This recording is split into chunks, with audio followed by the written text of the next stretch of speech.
Doutora Sônia, a sala é sua, o pessoal está aí esperando para aprender contigo. Boa tarde a todos. Meu nome é Sônia Regina Ribastini, eu sou perita judicial e extrajudicial, eu atuo no estado do Paraná, moro em Curitiba, adoro trabalhar com direito bancário, quero agradecer a presença de todos vocês que estão aqui nos escutando, agradecer o professor Edilson pela oportunidade de eu estar aqui e a todos os meus colegas palestrantes, que a maioria meus professores também, né, e a gente troca ideias durante o dia a dia do nosso trabalho. Meu muito obrigada a todos. Eu sou contadora e administradora, então, para começar a discussão, pode o administrador, não pode contador, etc. Eu acho que isso está bem delimitado nas nossas leis da nossa profissão, o que cada um pode fazer, né? Nossas profissões são muito próximas em alguns momentos, mas a discussão está aí, sempre continua, né? A minha apresentação eu vou colocar com PowerPoint, eu acho mais didático que vocês tenham um material para ir olhando o que eu estou falando, senão a gente fica aqui e fala demais, e eu prefiro a apresentação do PowerPoint, porque eu falo demais mesmo, é uma limitação para mim mesma, né? Então, vamos começar. O tema da minha palestra é o IRDR número 4 do TJ Paraná, com a aplicação do artigo 354 do Código Civil de 2002 na liquidação de sentença. Se eu estiver falando muito rápido, que é uma característica minha, me avisem, tá? Para quem não está familiarizado com as abreviaturas, o nome é Incidente de Resolução de Demandas Repetitivas número 4 do Tribunal de Justiça do Estado do Paraná e a aplicação do artigo 354 do Código Civil de 2002, o código vigente, nas liquidações de sentença de conta corrente em processos que discutiam a capitalização de juros que ganharam para afastar a capitalização de juros. Esse é o nosso assunto. O IRDR é do Estado do Paraná, mas o assunto é do Brasil inteiro e é igual para todos nós.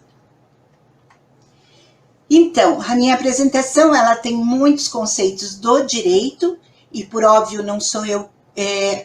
Primeiro, a minha apresentação saiu de um artigo que eu escrevi junto com a doutora Andressa Jarletti.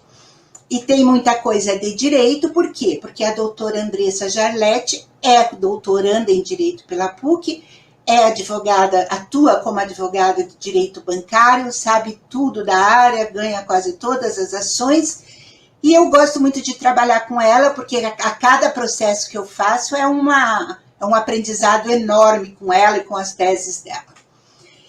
Então, os conceitos do direito vêm da doutora Andressa, e eu... No artigo, escrevi sobre conceitos básicos da matemática financeira. Vocês vão ver na minha fala que realmente são básicos, né? E no final eu vou apresentar um cálculo muito simples para comprovar tudo o que eu estou dizendo. Revisional de contratos bancários é um volume significativo de processo no judiciário brasileiro. Verdadeiros bolsões de litigiosidade. Em alguns lugares existem até varas especializadas, né? Então, para harmonizar as orientações judiciais, a tendência é a fixação de orientações em recursos repetitivos pelo Superior Tribunal de Justiça. Com a introdução do mecanismo do incidente de resolução de demandas repetitivas, o IRDR, no Código de Processo Civil, que entrou em vigor em 2015, o vigente, também os tribunais de segunda instância, o que nós dizemos os TJs, passaram a adotar esse mecanismo para padronizar as orientações em demandas de massa. Para quem quiser ler mais sobre o assunto, o IRDR está no capítulo 8º do Código de Processo Civil e diz o seguinte no artigo 976. É cabível a instauração do incidente de resolução de demandas repetitivas quando houver simultaneamente efetiva repetição de processos que contenham controvérsias sobre a mesma questão unicamente de direito, e riscos de ofensa à isonomia e à segurança jurídica. A capitalização de juros, dentre as diversas questões debatidas nas revisionagens de contrato bancário, o tema é sempre uma constante. Um pouquinho de história, a discussão sobre a capitalização de juros compostas começou na década de 50 do século passado, quando o período em que, por força vinculante do contrato, somente podia ser questionada por matéria de ordem pública. Na sequência, na década de 60, foi editada a súmula 121 do Superior Tribunal Federal, que veda a capitalização de juros, ainda que expressamente convencionada, tendo por origem demandas sobre os contratos bancários. E essa súmula está aí vivinha no nosso ordenamento jurídico. A partir de 2000, com a 17ª edição da Medida Provisória 1963, que atualmente está sobre o número 2170-36/2001, a capitalização composta de juros em período inferior ao anual passou a ser permitida para as instituições financeiras. Veja, 2 ordenamentos jurídicos falando coisas diferentes. E aqui, vou respirar um pouquinho e vou deixar essa tela para vocês printarem, que tem vários recursos repetitivos, algumas súmulas, e vejam, para quem quer ser perito na área bancária, esse conhecimento é essencial. Vou esperar um pouquinho para vocês fazerem a cópia da tela.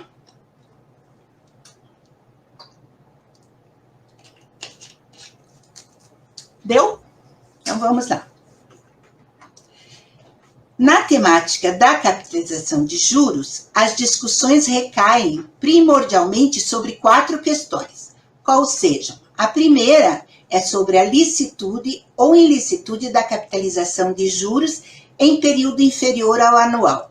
Vejo que essa discussão não tem nada a ver com a matemática financeira. A matemática financeira, a gente tem certeza do que ela é. A discussão é jurídica, certo? Então, se pode ou não cobrar juros em período inferior ao anual.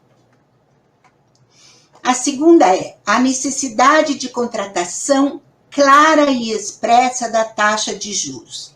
Não basta a taxa mensal efetiva ser multiplicada por 12 ser menor do que a taxa nominal anual para dizer que isso é uma contratação clara e expressa. Tem juízes que não aceitam isso. Quem entende disso somos nós que trabalhamos com a matemática financeira, é o banco que conhece a matemática financeira. O cliente não conhece a matemática financeira e não precisa conhecer. A terceira é a onerosidade excessiva da nossa taxa de juros, que é uma das mais altas do mundo, se não a mais, né?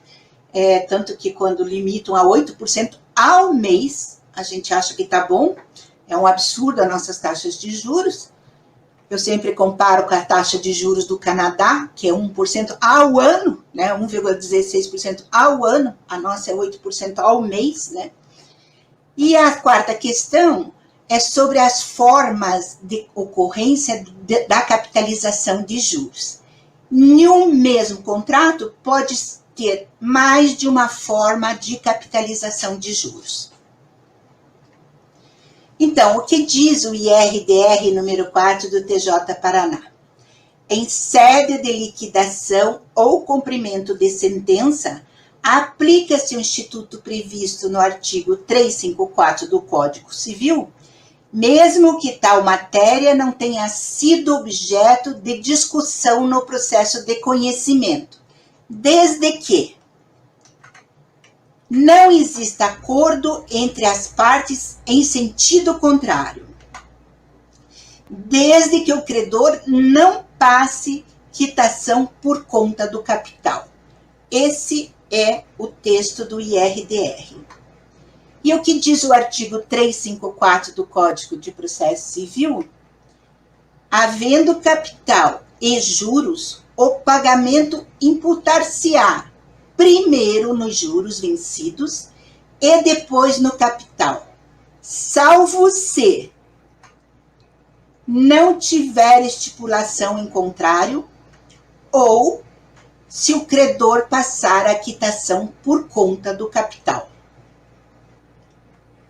As instituições financeiras dizem que lançamento a crédito na movimentação da conta corrente eliminaria a configuração da capitalização composta de juros, porque se o valor do depósito for maior do que o valor dos juros, imputar-se-iria primeiro os juros e depois o capital.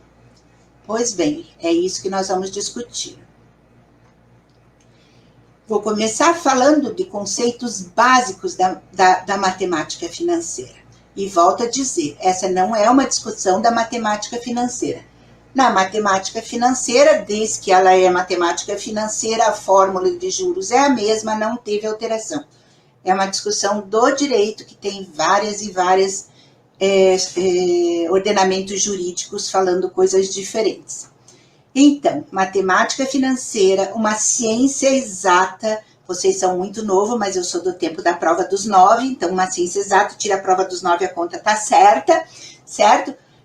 Ela tem como objetivo o valor do dinheiro no tempo, o poder de compra do dinheiro. Porque o que você compra hoje com 100 mil, você não vai comprar daqui a um ano.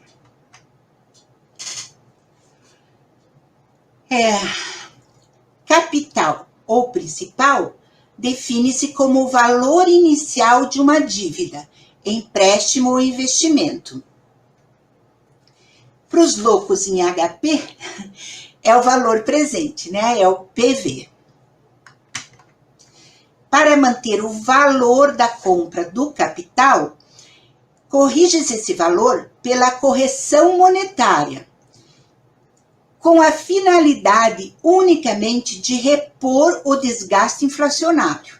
A correção monetária tem natureza neutra, pois apenas repõe o desgaste da inflação da moeda, sem gerar acréscimos ou remunerar capital.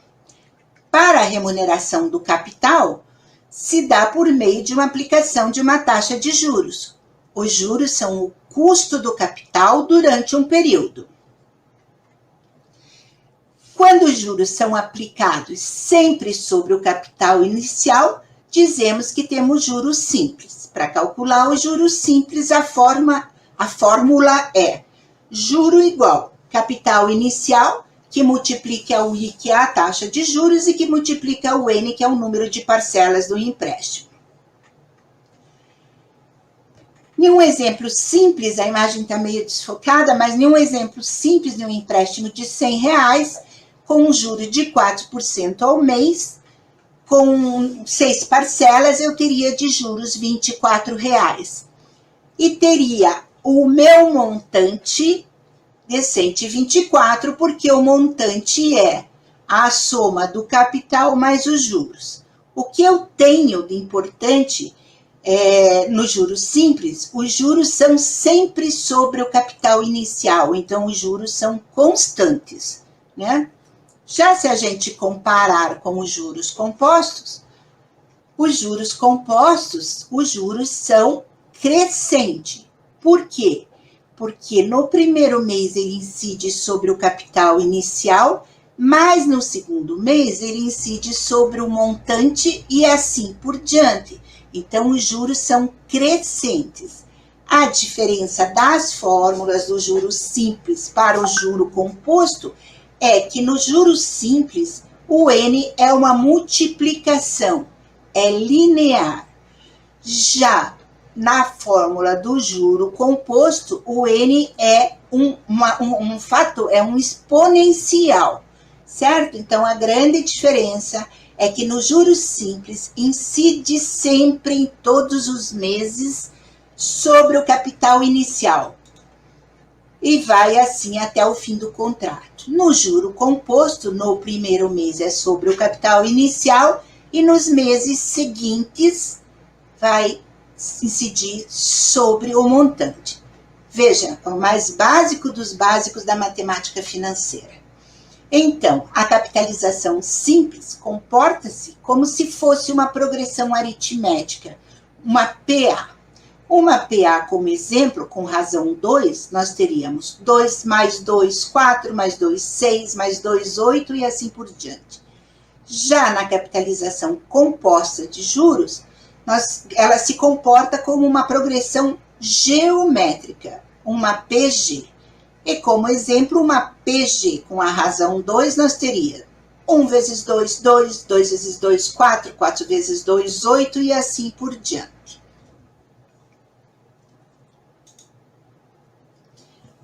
Já na contabilidade, os juros recebidos pelo banco são lançados como receita financeira. E os juros pagos pela pessoa jurídica é lançado como despesas com juros. A capitalização de juros decorre do fato do credor considerar os juros vencidos como capital para a incidência de novos juros.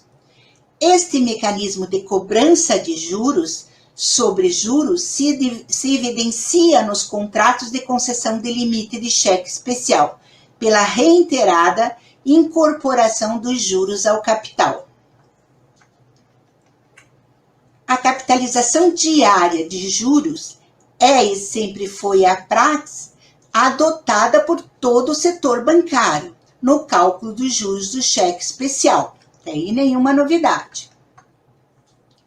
As instituições financeiras que defenderam e defendem incessantemente a capitalização dos juros passaram a sustentar a tese de que a regra da imputação do pagamento do artigo 354 do Código Civil de 2002 acabaria com o anatocismo, mesmo quando a conta ficar com saldo devedor.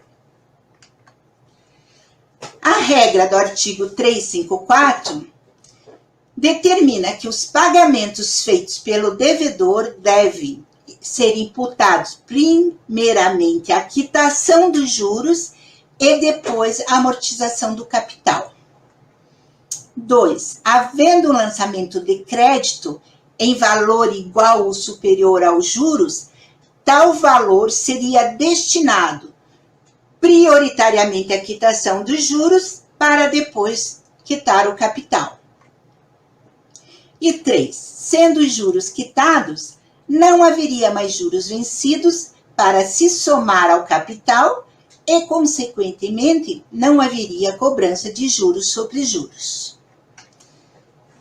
E aí eu digo para vocês que o raciocínio parte da premissa de que os lançamentos de crédito são direcionados primeiramente à quitação dos juros, para se chegar à conclusão de que a regra de imputação do pagamento do artigo 354 evitaria a capitalização de juros.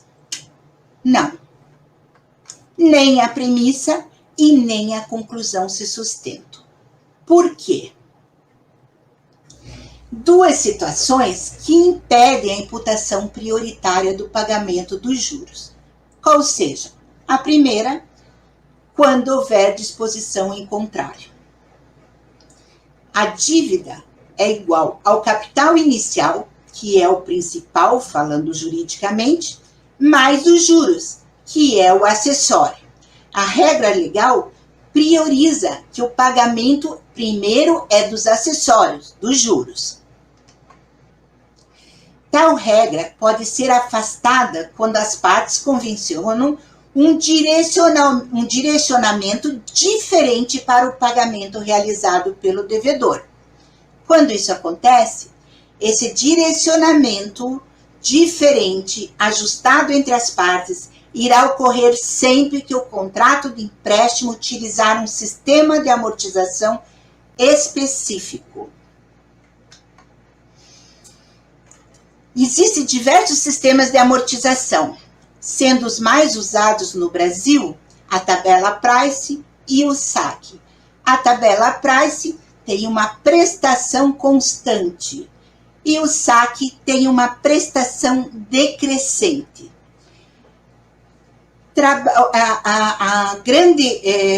O que é comum entre os sistemas de amortização é o ponto. Desculpa, mas alguém não está me vendo aqui. Começou a tocar meu telefone, por isso eu me confundi. Deixa eu respirar aqui. A parte que é comum para os sistemas de amortização é que eles sempre determinam o quanto cada mês vai ser pago de juros na parcela e o quanto vai ser pago de amortização. Por óbvio, os contratos que a gente trabalha no dia a dia, como, por exemplo, crédito direto ao consumidor, capital de giros, financiamento de veículos, financiamento de imóveis, empréstimos, consignados, parcelamento de dívida, todos eles fazem um plano de amortização destinando o que é de juros, o que é de capital. Então, a primeira exceção é essa. Sempre que o contrato bancário adotar algum sistema de amortização, a regra do artigo 354 não será aplicável. Sempre. Tá?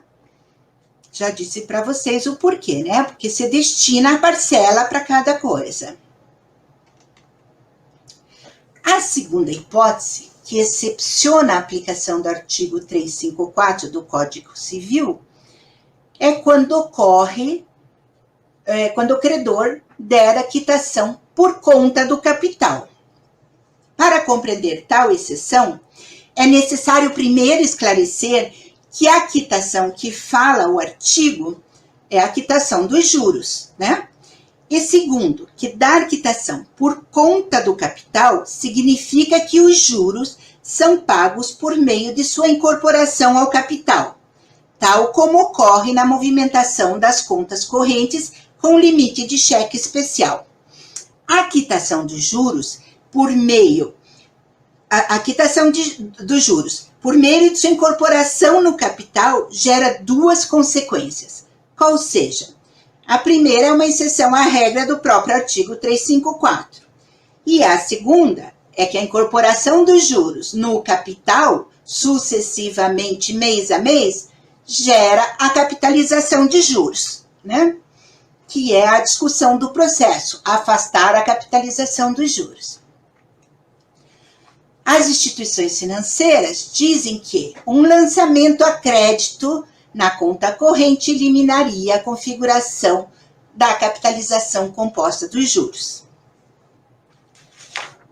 Num exemplo simples de um extrato bancário, a gente tem aqui um saldo, isso é um extrato de uma conta corrente com saldo devedor de R$5.000. Foi debitado os juros de R$500. Nosso saldo ficou 5.500. Houve um depósito de R$1.000. Esse depósito é maior do que os juros. As instituições financeiras dizem que esse depósito quita esses juros e o restante abate o principal, né? Isso é o que eles dizem. Vamos ver. A aplicação do artigo 354 é incompatível com a natureza do contrato de conta corrente. Por quê? O argumento dos bancos não observa que os juros, na verdade, são pagos pela utilização do limite de cheque especial, quando a conta continua com saldo negativo, independente do lançamento ou não de um crédito na movimentação da conta corrente. A premissa de que os juros são quitados pelo lançamento do crédito não se sustenta, porque a quitação ocorre por conta da incorporação dos juros no capital. A referida tese também parece não compreender a natureza da conta corrente de limite de cheque, desculpa, de limite de crédito. Por quê? Uma das principais, aqui falando do direito, uma das principais características do contrato de conta corrente é que os valores lançados a débito e a crédito perdem sua individualidade. Passa a ser um saldo. Só um pouquinho, gente, pensa um pouquinho sobre isso, perde a individualidade.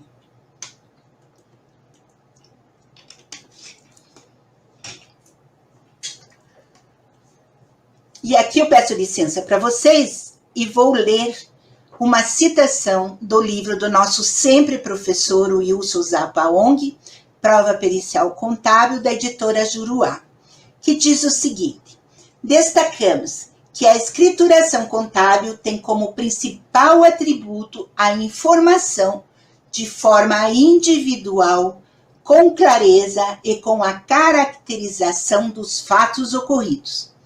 E sobre essa máxima, que tem viés de axioma, destacamos que a escrituração constante da maioria dos extratos bancários juntados aos autos não indica que o referido crédito, depósito, foi específico para a quitação de débito oriundo de juros. Muito pelo contrário, não caracteriza um lançamento de pagamento de juros. Certo? Isso é o que o professor Wilson Zappa Ong publicou no livro dele. É necessário lembrar os conceitos básicos da própria ciência contábil e da matemática financeira, ou seja, a diversidade da natureza do capital e dos juros. Assim, o Instituto da Imputação, neste caso, não teria como ser aplicado, uma vez que o credor não dá tratamento apartado da parcela dos juros e do capital, que o originou. Ao contrário, os juros são periodicamente e sucessivamente incorporados ao capital, que será a base de cálculo dos juros do mês seguinte, capitalizando os juros. Então, esse é todo o cálculo que eu vou fazer durante a minha palestra e qual eu vou provar para vocês o que eu estou falando. É bem simples. Se eu tenho novamente um extrato bancário que está negativo, R$ 124,81, é debitado juros de 1.274. Não vou ficar falando os centavos, né, gente? Aumenta meu saldo devedor. Eu pago um boleto, um lançamento a débito de 7.750. Aumenta meu saldo devedor. É feito um depósito de 6.400, ele não quita o juro, ele diminui meu saldo devedor, certo? Vamos supor aqui, didaticamente, para ficar mais fácil o entendimento, porque a metodologia de cálculo da conta corrente dá outra palestra, né, gente? Que essa conta permaneceu com esse saldo constante durante o mês inteiro. Com uma taxa de juros de 10%, eu vou ter que calcular os juros de R$ 274,98. Agora, se eu, nesse mesmo extrato que eu tenho aqui, com o saldo devedor de R$ 124,81, como o saldo é devedor na hora do débito do juro, como eu não tenho saldo na conta corrente, porque esses lançamentos perderam sua individualidade, nós falamos de saldo, eu separo esses juros em planilha específica e vou acumulando os juros. Houve o débito do boleto, o meu saldo está em 7.875, houve o depósito, meu saldo cai para 1.475. Vamos supor que essa conta ficou assim pelo próximo mês, com uma taxa de juros de 10%, meus juros é de 147,57. Então, saldo com juros, 2.749,82. Juros para o mês seguinte, R$ 274,98. Saldo sem juros, R$ 1.475,73. Juros para o mês seguinte, R$ 147,50. E o que vocês acham que é essa diferença de R$ 127? Nada mais é do que o anatocismo, juros sobre juros. Certo? Então, se a discussão na liquidação de sentença é afastar a capitalização de juros, não se pode, para efetivamente se expurgar a capitalização composta de juros no cheque especial, os juros somente podem ser debitados quando a conta corrente fechar com saldo positivo, certo?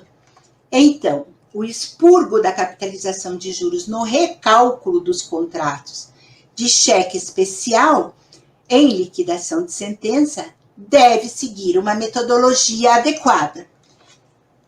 E qual é essa metodologia adequada? É a que eu já mostrei para vocês, né?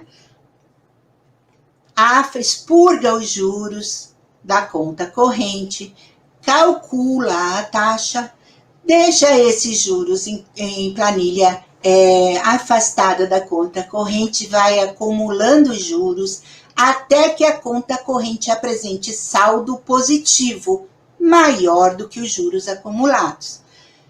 Quando essa conta tiver saldo positivo, debita-se o juro.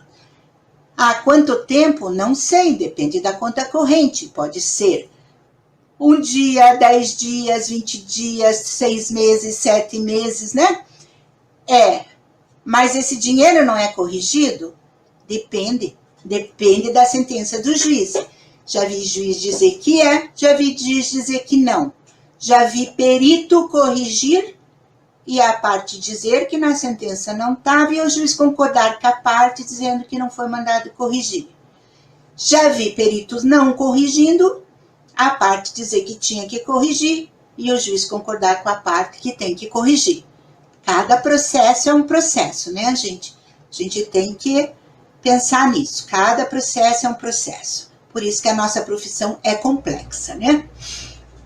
Então, aqui, já finalizando a minha apresentação, eu quero dizer para vocês que a aplicação da orientação firmada no IRDR 4 do TJ reclama pelo estudo e a compreensão tanto das hipóteses que excepcionam a regra da imputação de pagamento de juros no artigo 354, quanto da metodologia adequada para evitar a adoção para que eventual adoção da regra não seja desvirtuada ao parecer dos conceitos básicos da matemática financeira. Certo? Então, veja, além de entendermos da matemática financeira, para fazermos uma liquidação de sentença, temos que entender do direito também, né? E da imputação, e do artigo, e do que o direito fala nas entrelinhas. Existe um estudo mais profundo do direito bancário. E aqui eu termino minha palestra, agradecendo vocês pela paciência, e dizendo que esse artigo está na folha 74 desse livro, Novos Estudos do Direito Bancário, onde os organizadores é o Dr. Gilberto Andreasa Júnior e a doutora Andressa Jarlete de Oliveira. Eles foram, eu agradeço a oportunidade do convite para estar com o meu artigo nesse livro. Esse livro foi lançado ano passado no Congresso de Direito Bancário da Ordem dos Advogados aqui do Paraná, e os palestrantes foram convidados a escrever um artigo para colocar no livro. Vou aqui me dizer do meu orgulho que eu sou a única não advogada desse livro, sou a única contadora que está nesse livro, os outros são todos advogados. E digo para vocês que devem ler esse livro, porque ele é muito atual, tem umas discussões muito atuais, é muito interessante. Está à venda no site da editora. E deixo o meu currículo aqui também, para para o conhecimento de vocês e tá meus contatos, eu normalmente respondo os e-mails e rede social e tudo no mesmo dia, salvo aquele dia que o Projude me nomeou, está vencendo 10 prazos do Projude, mais laudos a fazer, né? Mas eu normalmente respondo, mas também deixo claro que existe diferença entre uma pergunta, entre assessoria e entre parceria, certo? Fico à disposição de vocês. Não sei se eu posso falar dos outros livros, professor Edilson. Doutora Sônia, só pode tudo, você pode tudo.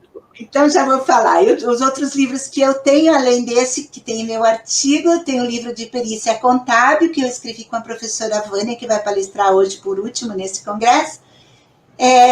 Apesar do título ser perícia contábil, que foi uma exigência da editora Saraiva, e ele está à venda no site da Saraiva, ele serve para todas as áreas da perícia, porque ele dá o caminho de como você ser perito, os prazos da perícia, e ele está atualizado pelo Código de Processo Civil, e existe, inclusive, no final do livro, tem uma comparação do código anterior para esse código.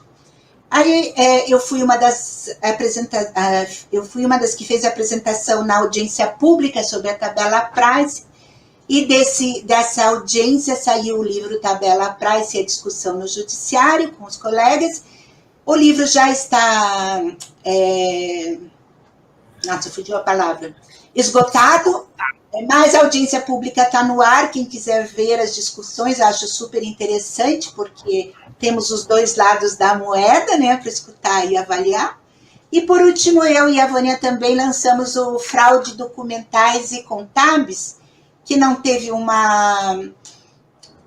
lançamento oficial ainda por causa da pandemia, né, que nos colocou nessa situação à distância, mas já está sendo vendido pela editora Intersaberes. Esse livro foi um convite da universidade, para a gente escrever, da Universidade da Uninter, no qual eu e a Vânia somos professoras na graduação de investigação profissional dessas matérias. É isso, muito obrigada novamente a todos vocês, e a você, Edilson, que teve essa gloriosa ideia de fazer esse congresso. Doutora Sônia, eu quero te agradecer de novo por ter aceito o convite para participar desse nosso congresso. E é o seguinte, pessoal, você que está assistindo, está falando assim, gente, mas a gente não se discutia a perícia bancária. Era assim, ela tinha uma apresentação meio que marginal. Como a doutora Sônia falou, a própria editora exigiu que ela chamasse de perícia contábil. Então, doutora Sônia, o que acontece? Eu tenho um número grande de administradores, de economistas que entraram para essa área, entraram agora para a perícia. E aí, o que acontece? Ele vai e fala o seguinte: Edilson, eu fiz uma pós-graduação em perícia contábil, eu vou poder fazer perícia contábil? Eu falo, não. Por quê? Porque você precisa ser contador para fazer perícia contábil. Mas o que é exatamente a perícia contábil? Aí você começa a observar que uma boa parte das ações que se chama perícia contábil, se chama perícia de conta, pode ser feita pelo administrador. Como a senhora mesmo falou que também é administrador, pode ser feita... Então, seguindo meu exemplo, né, eu sou administradora há 30 e poucos anos, mas sou contadora há muito pouco tempo, sou contadora há 3 ou 4 anos, acho, certo? Sou a favor do nosso cadastro, passei na prova do cadastro, por isso tem gente que diz assim, você é a favor porque você não precisou fazer prova. Não, eu fiz prova do cadastro dos peritos, porque quando ele saiu lá, eu não era formada, eu estava me formando em ciências contábeis e não tinha feito ainda o exame. Eu sou super a favor dele. Como eu disse no começo, as nossas profissões, administrador, economista e contábeis, elas são muito próximas na discussão, né? Eu nunca tive problema de fazer perícia financeira, perícia contábil, antes de me formar na contabilidade. Faz 20 anos que eu atuo na área de direito bancário, como perita. O administrador pode, sim, fazer perícia nessa área. O que o administrador não pode é ultrapassar os limites que são exclusivos da contabilidade, né? Isso é que o administrador não pode, como, por exemplo, alterar, como o Paulo falou, alterar lançamentos contábeis. Isso é o contador que tem que fazer, né? Uhum. Então, no mais, a discussão sobre... E analisar os extratos bancários é financeira, né? Isso, não, eu acho importante a doutora falar sobre esse ponto. Eu acho que eu estou dando um eco, acho que eu que errei aqui. Eu acho importante a doutora falar sobre esse ponto, porque a gente precisa encontrar, um dia, eu vou fazer um depoimento aqui agora, detalhes da minha vida, começando aqui no Congresso. Eu estava participando de uma reunião do movimento liberal, né, no Brasil.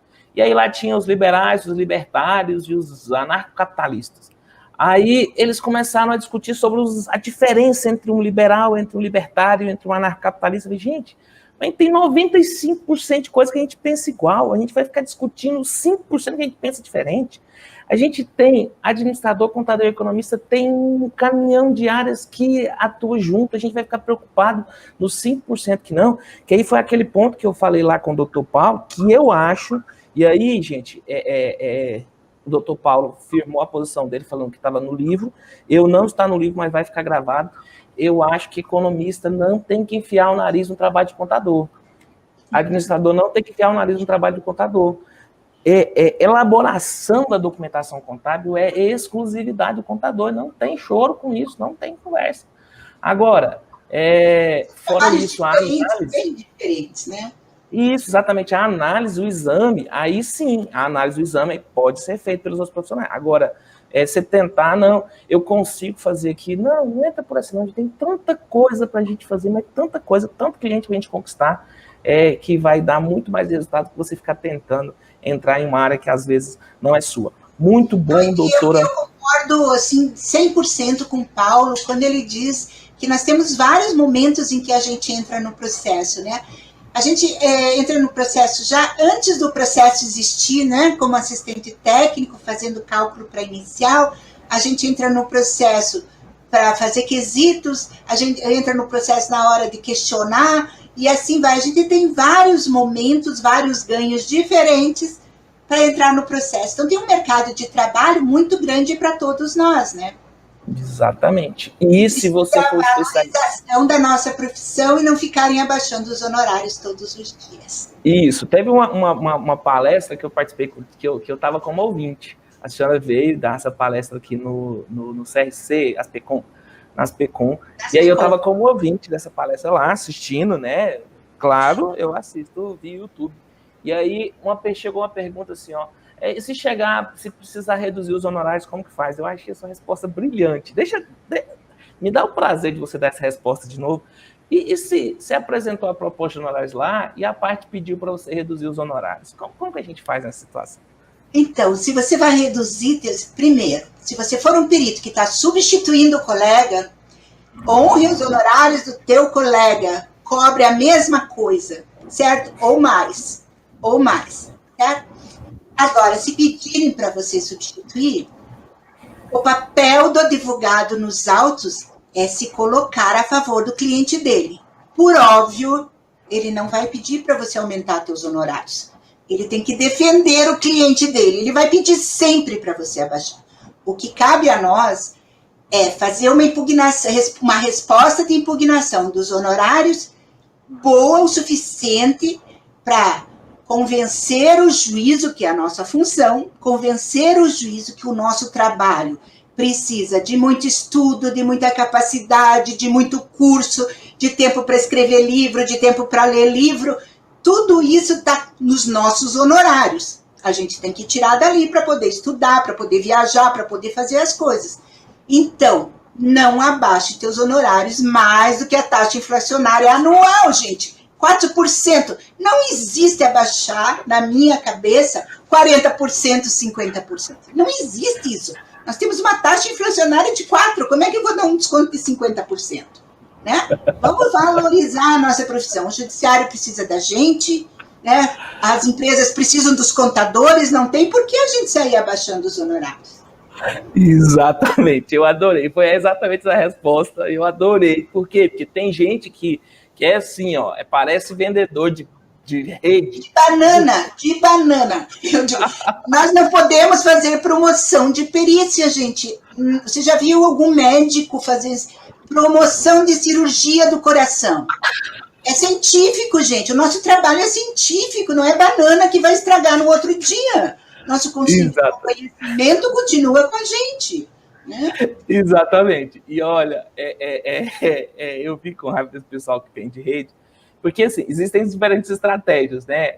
Como economista, da minha concepção, quem forma o preço é o mercado, e que aí, como consultor, né, você sabe, tem os 3 Cs, né, para você verificar o mercado, que é o custo, o cliente e o concorrente, você vai ter que ponderar essas 3 coisas aí, mas você também tem que lembrar o seguinte: se você marcou um determinado preço, bicho, você não vai jogar 50% abaixo desse preço, não tem sentido um negócio desse aí, entendeu? Não é vendedor de rede que ele vai lá e fala quanto que é essa rede, 50, 25, 10? Eu sei você, Dilson, na tua prática, mas eu vejo processos em que eu sou a 10ª perita a ser nomeada, porque o primeiro lá começou pedindo 5, depois passou para o outro, passou para 3, o outro passou para 2.